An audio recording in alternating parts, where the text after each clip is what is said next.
Hello, and welcome to Siofra's Magic Alcove. I'm Ian, and I wanted to talk to you about some things today.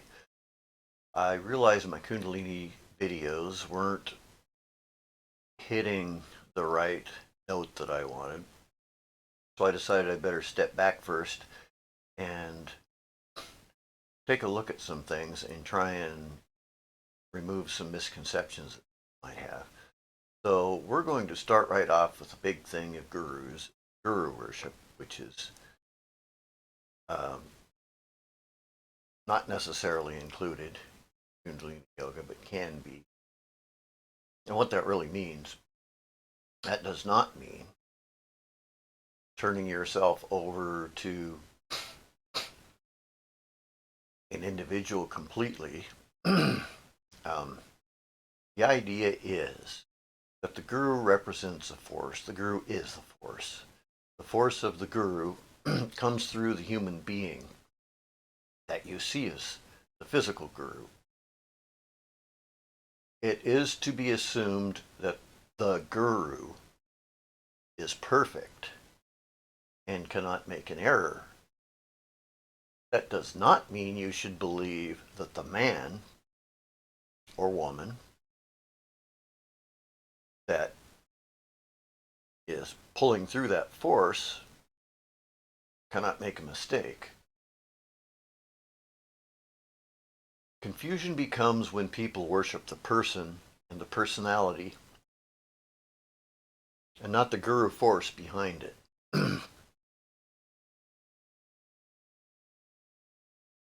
So don't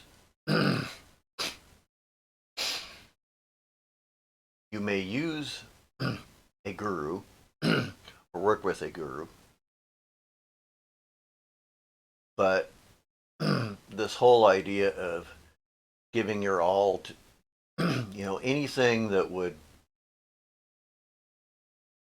harm your morality or makes you feel nervous or uncomfortable could be potentially due to the guru not being absolutely perfect as a human being and having some human bits of emotion or failing in him, which I suppose is not supposed to be the case with the ideal guru, but it makes more sense to me.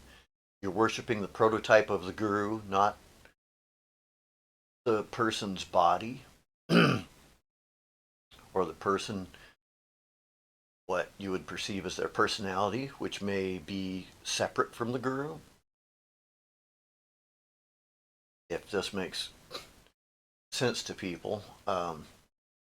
So that if the person in the body has some personality left, that they do something particular way, whatever, or make a mistake, have to borrow your razor if you're a guy. In other words, subject to the normal human failings, even though the guru, if you're worshiping the primordial guru in the force, is not guru force. So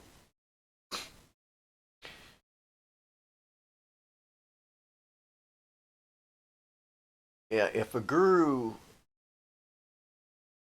does anything that tries to bind you in any fashion, then they are not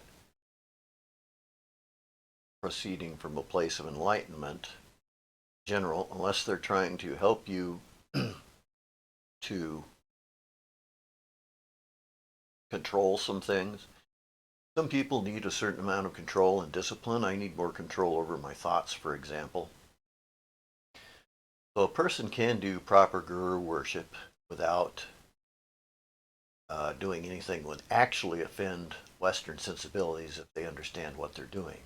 What you're doing is trying to draw to yourself a force and energy, and in some lineages and such, this is more prevalent or more normal, that in lineages such as the Kashmir Shaivism, that works by a bit of a process where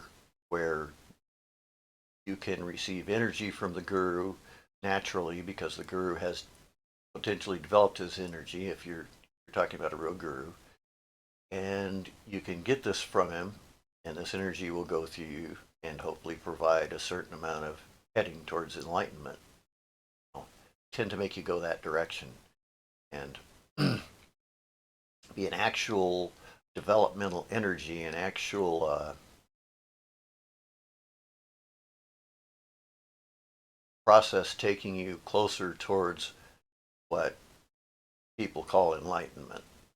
And to me, that is what these forms of yoga and this search is all about. I believe truthfully and deeply, my personally held belief is that this really is a true science of reaching awakening or enlightenment, whatever you'd like to call it. I prefer the word liberation because it is said that you're under a delusion by the contracting of your personality, people in general, and that these delusory things can be swept away, revealing your true self, which a lot of these writings just call the self, within. By doing this, you're only removing your own illusions, and that has to be done through understanding. You can try to allow somebody else to help you to remove your delusions, but it should really come from experience because only you really can know what they are and what things are tying you and hold you in place. And there's a whole science of that, but you can do this and get a guru's help without becoming beholden in any other way than karmically beholden. If you receive positive energy and it helps you out, then you will have some karma to give some positive energy to somebody else or something of that nature. Karma is another subject, which I may go into in a few minutes here. For somebody who wants to do more along the subject, this is a little publication called Guru Yoga that I received from the Portland, Oregon ashram when I was there. It has some interesting stuff on the subject. As long as you remember, it's not what you would call the man, the person, because it's considered that personality is a regular personality is illusion, an illusion, because it's all bound up with aspects of the world. What you're going to do, you get ahead at work, all those desires and things. So, in a certain way, it doesn't cater to the material aspect. But if you are, you can make use of everything material. The trick is not to have any attachment to it. So this goes to the aspect of renunciation that a lot of Westerners may not understand, where renunciation, say you decide to renounce your car. Well, that's not very practical. But not only that, you can still do it and keep your car. Because what you're renouncing is the attachment to that car, the fact that there's anything special to that car. It's your car. You use it. You can make use of it. Enjoy it as you will. But if you're not attached to it, then if something happens and it's suddenly wiped out, you're not devastated. It's more like, oh, okay, got to get a new car. So that's maybe not a good example, but the idea is you can be in the mundane, use the things of the earthly world. You don't have to be poor, but if you renounce your attachments to these things and attach to that which is more eternal, and all of these things require a certain amount of explanation. What I mean by that is if you attach yourself to something beyond your worldly concerns, And in this case, I would suggest a deep silence. If you can attain a deep and abiding silence, last for some time, including your emotions, your mind, and your body, you reach a kind of a touchstone which is outside of your ordinary everyday experience, and that allows you to have a reference point whereby you can properly judge the things happening in your life and you don't get overly excited, if you can avoid it, by too many of them. So this silence I recommend as a great touchstone, and eventually if you get there it will help show you your real self. And your illusionary contracted self will drop away naturally.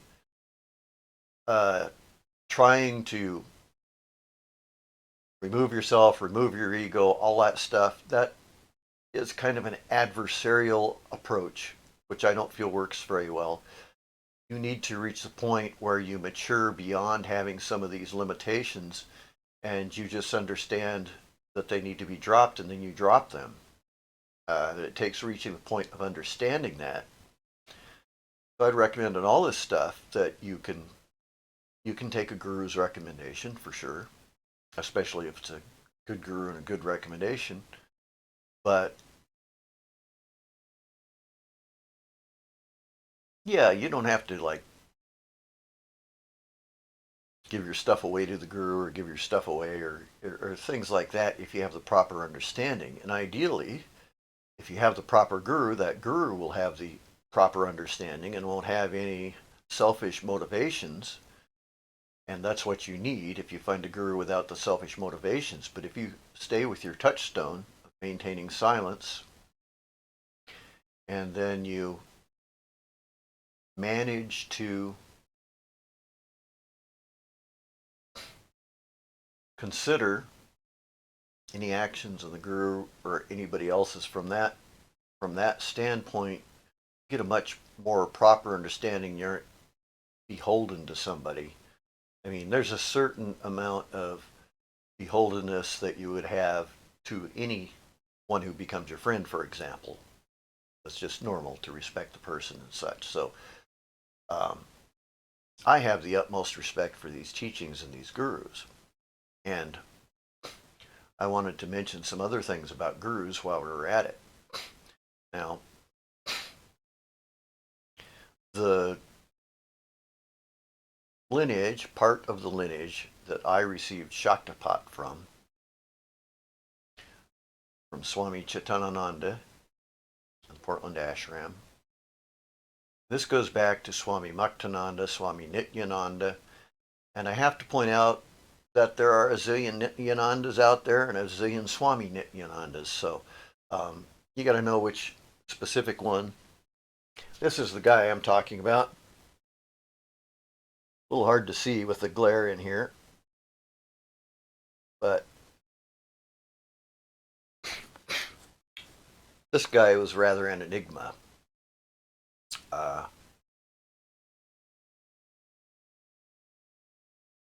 And that is something about true gurus, is they're an enigma because generally people don't understand why they do what they're doing. Now, in old India, you have gurus running around and doing things, and they don't bother explaining anything to anybody. And a perfect example of this is Swami Nityananda of Ganeshpuri, who did a lot of amazing things, but he wouldn't necessarily say anything about them.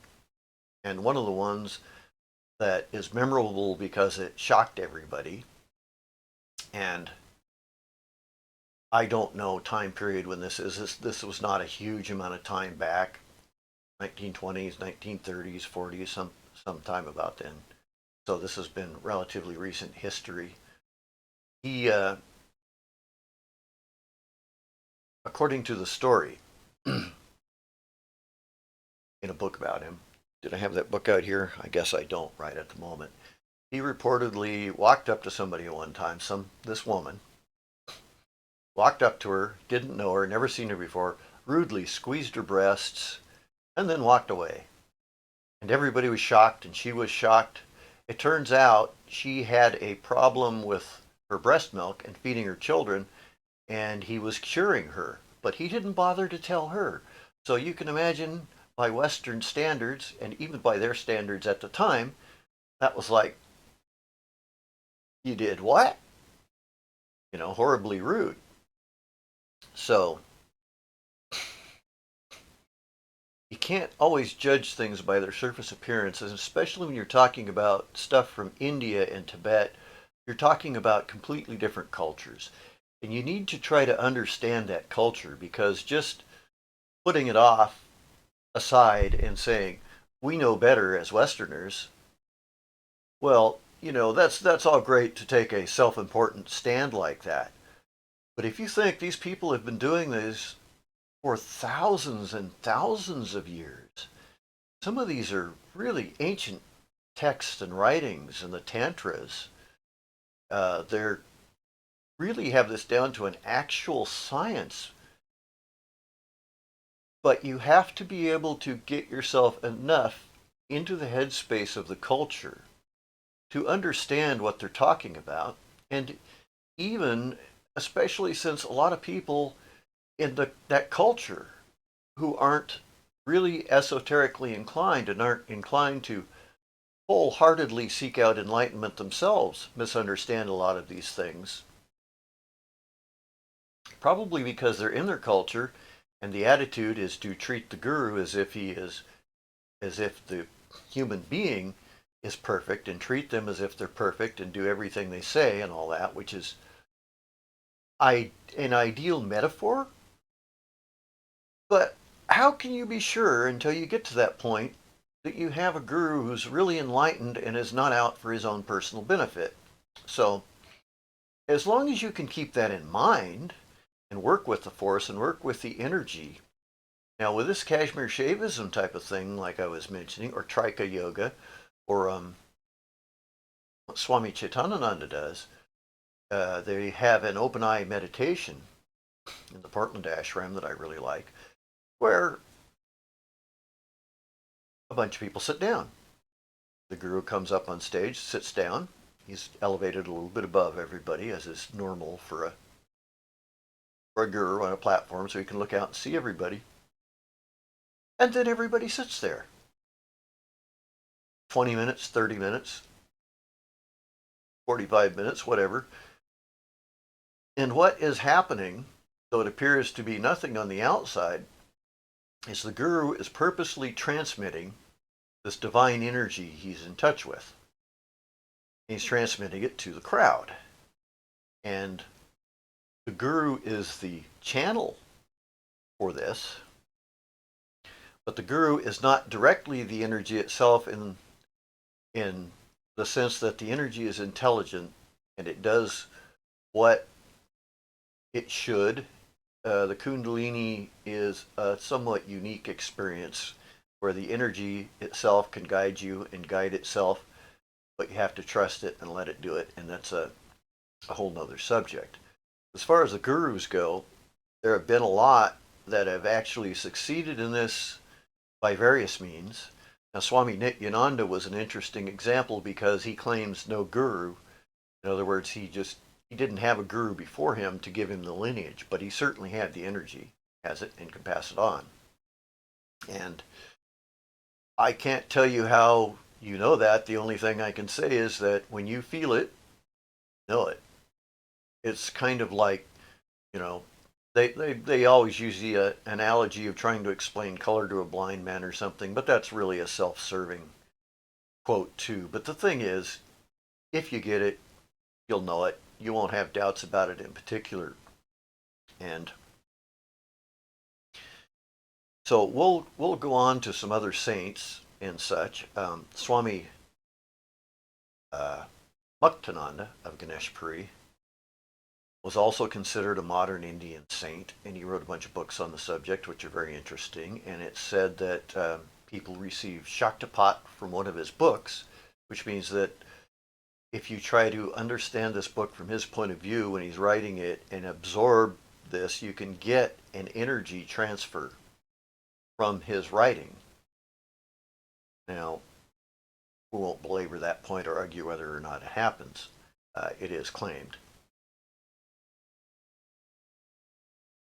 And back beyond him, this guy was also fairly recent, Sri Ramana Maharshi. Well, anyway, I don't know exactly when he was, but he was at least in the realm of taking black and white pictures, and there is some black and white footage of him recorded. So it was recent enough. We really know he existed. We know he was there, and we know what he really did. It's well documented. Um, I would consider him a very enlightened person. I would consider him enlightened, yeah. We use that term, since I'm not referring to myself, referring to him, use that term. Um, he was that. And that is kind of the universal that. You have to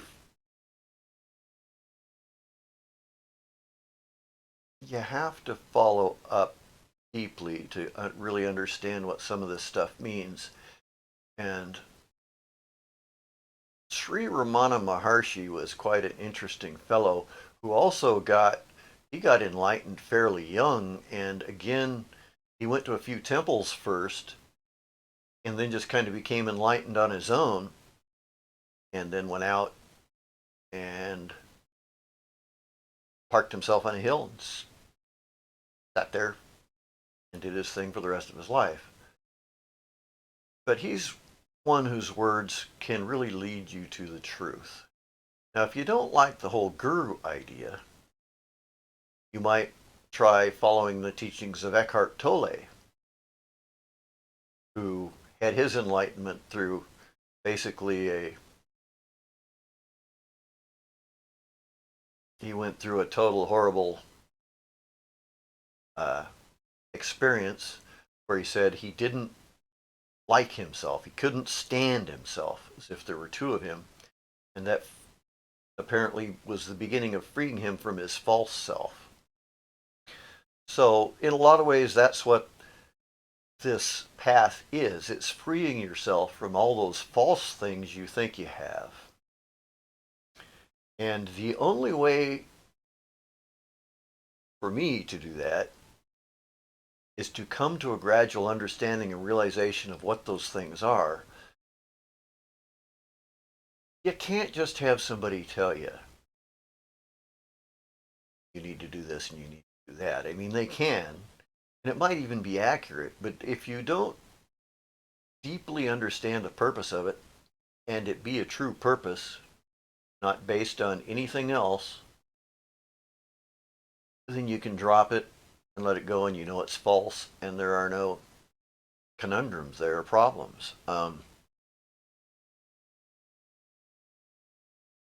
So the guru stuff is very useful if one is inclined towards that direction. The teachings of Milarepa, or the biography of Milarepa, which is Jetsun Milarepa, who was a Tibetan guru many years back, hundreds of years, or thousands, I'm not sure, way, way a long time ago.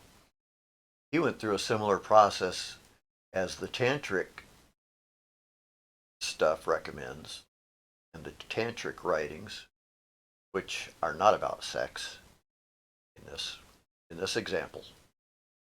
Tantric writings are not about sex. But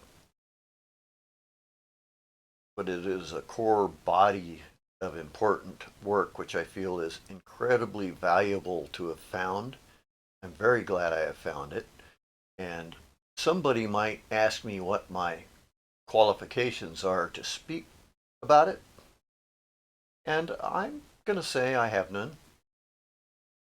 Except I've been looking into this subject. I've been looking into the subject of freedom and enlightenment for a good 40 years, seriously.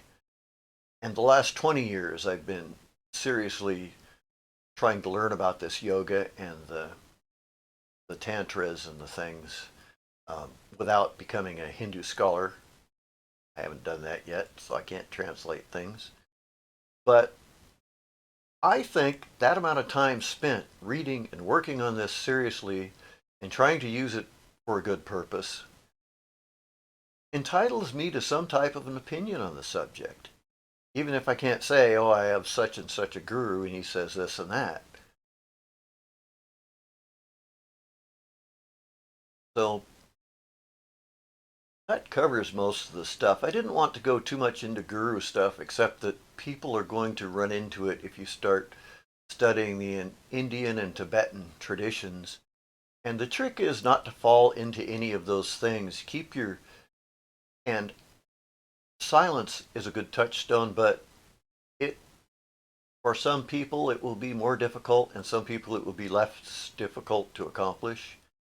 And there may be some people who have a huge problem with it, such as myself currently. But it leads to a peaceful state, in a state of peace where you can perceive the things of your life from a perspective where you're not being shoved around and pushed around by all your emotions and your feelings. So I find it, I can't speak of it in a better fashion than calling it a touchstone, because it really is a reference point to which you can return again and again. And to truly reach that, the real silence, I think you would probably have to get rid of your false personality, your egoic personality, which I will call it. So, is that all I wanted to talk about? I think it pretty much is. Milarepa, the oldest one, was known to have done such things supposedly as flying over villages where he got rocks thrown at him, and similar things happened. He supposedly had the ability to draw down huge thunderstorms, hailstorms. Before he reached enlightenment, he became according to the book, they called him a great sorcerer, because he brought down a hailstorm and destroyed somebody's property, which, yes, is not good for karma, so he has to suffer for that later. So gurus are known for doing some pretty wild things, some pretty outrageous things. Swami Nityananda, there's a lot of fun stories about him because he could also apparently make trains not move at will. Once they wouldn't let him on a train, if I remember the story properly, they wouldn't let him on a train because he had no ticket. And so he walked off. The train couldn't move in the meantime until he got back, and he came back with a garland of train tickets around his neck that who knows where they came from. It says, take as many as you want, and then the train would move. Uh, Another story is he scared the heck out of some people because he, back years ago, he built a little 3-room ashram. Mostly it was his house and a couple of other little places people could stay, and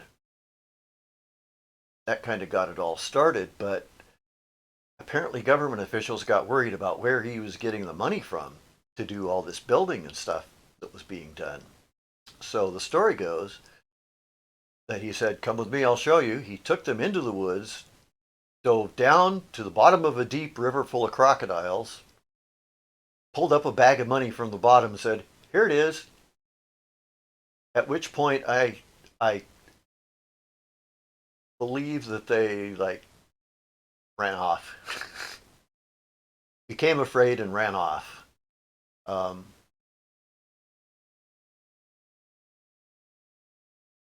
how much of that is story and how much of those are real is hard to determine, but thankfully, Swami Nityananda of Ganeshpuri was relatively recent, so we at least have definite recorded records and pictures and things that we do know about him. So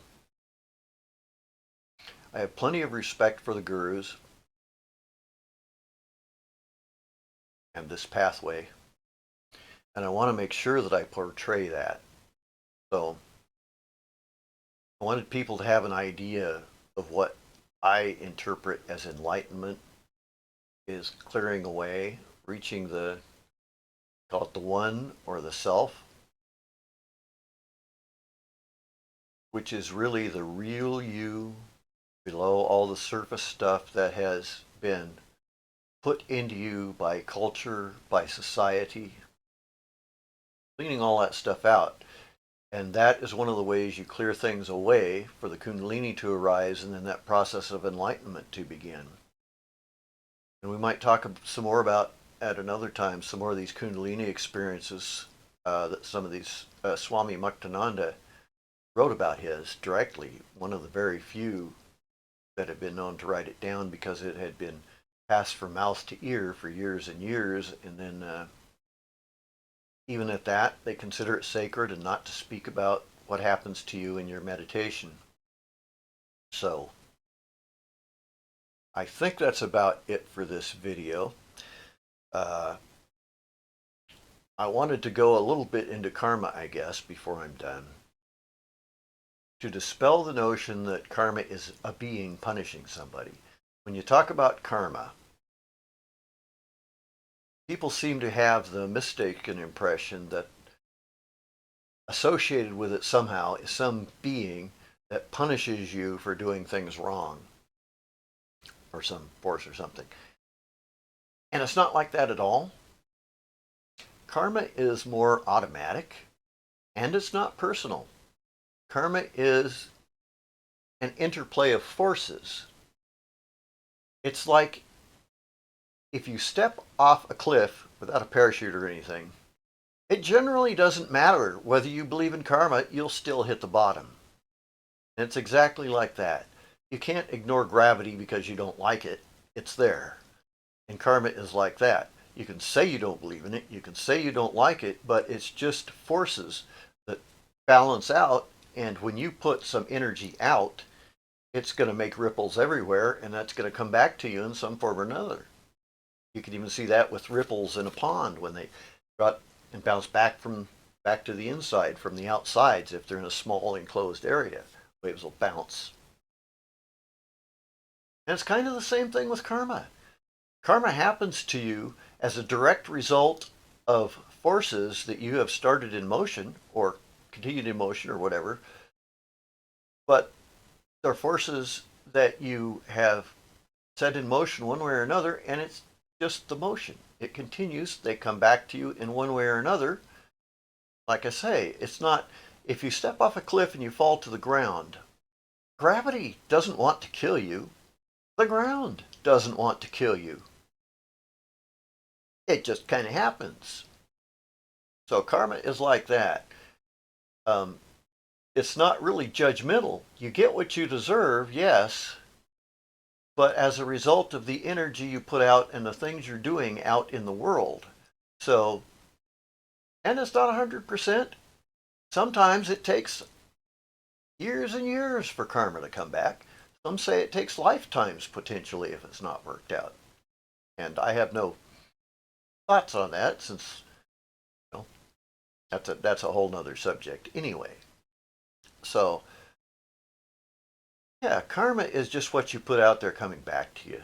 No judgments, no beings deciding, nobody deciding you did something bad you need punished. Like stepping off a cliff.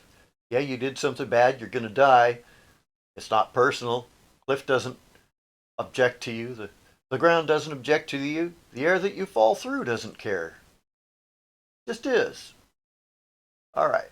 I think that's enough for right now. This is Ian.